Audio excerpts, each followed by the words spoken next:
जय जगन्नाथ। सरकार के 11 साल पूरे होने के उपलक्ष्य में मंडल कमेटी की तरफ से एक निबंध प्रतियोगिता का आयोजन किया गया। विषय था विकास और विश्व गुरु।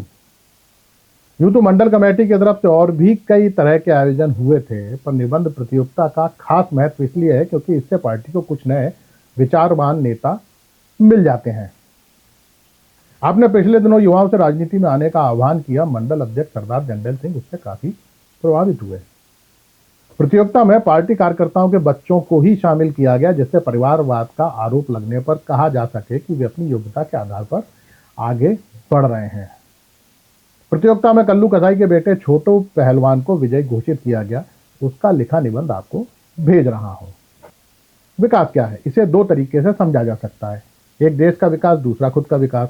देश के विकास की बहती हुई गंगा को तो पिछले 11 साल में सभी लोग देख रहे हैं, पर इस समय खुद का विकास भी काफी हुआ, जिसका जिक्र नितिन गडकरी ने अपने नागपुर में दिए भाषण में किया।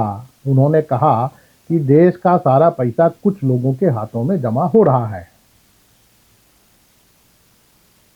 खुद के विकास को लेकर लोगों की राय है कि यह भ्रष्टाचार या आर्थिक अपराध किए बिना नहीं हो सकता।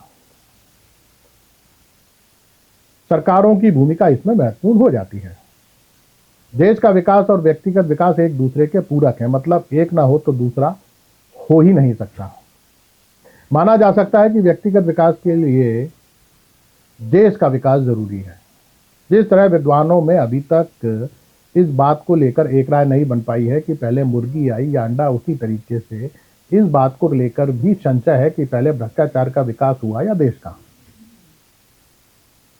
हो सकता है कि पहले मनुष्य भ्रष्ट हुआ हो, फिर उसने सोचा हो कि चलो अब विकास भी कर लिया जाए। उदाहरण के तौर पर पहले उसने कार खरीद ली, फिर सोचा कि अगर सड़क नहीं होगी और पेट्रोल पंप नहीं होगा तो कार कैसे चलेगी। अगर शहर विकसित नहीं हुआ तो उसके भ्रष्ट होने का क्या अर्थ। तो यह भी हो सकता है कि उसे विकास देखकर भ्रष्टाचार करने की सुध आई हो। उसे लगा हो कि दुनिया विकसित हो जाएगी और वह फटीचर ही रह जाएगा।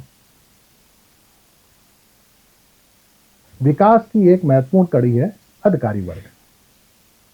हर विकास कार्य में इसका हिस्सा होता है। कई बार ऐसा भी होता है कि उसे पैसे की जरूरत होती है, तब वह बैठकर पहले हिसाब बनाता है कि कितना पैसा चाहिए, फिर विकास योजना। उदाहरण के तौर पर भोपाल में बना 90 डिग्री वाला पुल। जनता खुश, विकास हुआ। अफसर नेता खुश, कमीशन मिला। ठेकेदार खुश कि अब फिर बनेगा। इसे फील गुड विकास कहा जाता है। अधिकारी कमीशन के इसी पैसे से नेता का विकास करता है और नेता इसका उपयोग वोट खरीदने में करता है, जिससे लोकतंत्र मजबूत होता है। भारत दुनिया का सबसे बड़ा लोकतंत्र है।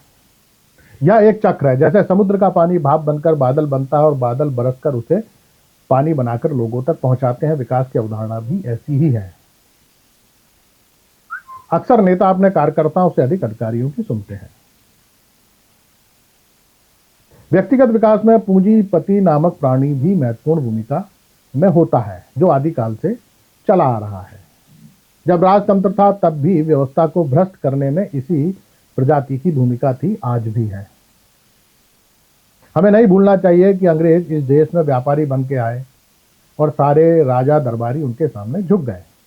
उन्होंने व्यापार कर मुनाफा कमाया, राजा दरबारियों को भ्रष्ट बनाया और जनता का शोषण किया। विकास का यह एक त्रिकोण है। एक के बढ़ने से दूसरा खुद ब खुद बढ़ जाता है। हम जैसे जैसे विश्वगुरु बनने की ओर कदम बढ़ा रहे हैं, त्रिकोण का आकार बढ़ता जा रहा है। इस त्रिकोण का संस्कृति को बढ़ावा देने में भी बड़ा योगदान है। धर्म और आध्यात्म के क्षेत्र में विश्वगुरु बनने की हमारी पूरी संभावना है। इसीलिए पहले साधु संत जो झोंपड़ियों में रहा करते थे, अब महलों में रहते हैं। धर्म और विकास का त्रिकोण एक दूसरे के पूरक है। पूंजीपति संतों को धन उपलब्ध कराते हैं, संत नेताओं को वोट दिलाते हैं, अधिकारियों को महत्वपूर्ण पोस्टिंग लाते हैं और शोषित जनता को प्रवचन देके अफीम धर्म की अफीम चटाते हैं। नशे में धुत जनता धर्म की रक्षा के लिए हथियार उठाने से भी परहेज नहीं करती। अगर साधु सन्यासी नहीं होते तो इस देश के युवा कभी नहीं समझ पाते कि उनकी बदहाली का असली कारण पूर्व जन्म के कर्म है, सरकार की नीतियां नहीं। और वे कभी कांवड़ यात्रा पर नहीं निकलते। धर्म की अफीम चाटे इन युवाओं को असली चरस भी यही त्रिकोण उपलब्ध कराता है, इसी के बाद वे सड़क पर दंगा करते नजर आते हैं। तो विकास एक ऐसी परंपरा है जिससे धन रिसकर समाज के एक वर्ग को इस लायक बनाता है कि वह विकसित संसार का सुख भोग सके। सोचिए, अगर मुर्गी का विकास हो जाए, शराब का उत्पादन बढ़ जाए और उपभोग करने वालों की हालत कड़की रहे, तो देश का आर्थिक संतुलन बिगड़ जाएगा। शराब की खपत ना हो तो शायरी का आनंद जाता रहेगा। वैसे शराब एक ऐसी चीज है जिसका विकास खुद सरकार कराना चाहती है। शराब गरीबों को गरीब, अनपढ़ों को अनपढ़ और शोषितों को शोषित बनाए रखने में सहायक है। शराब लोगों से लड़ने और सोचने का मादा छीन लेती है।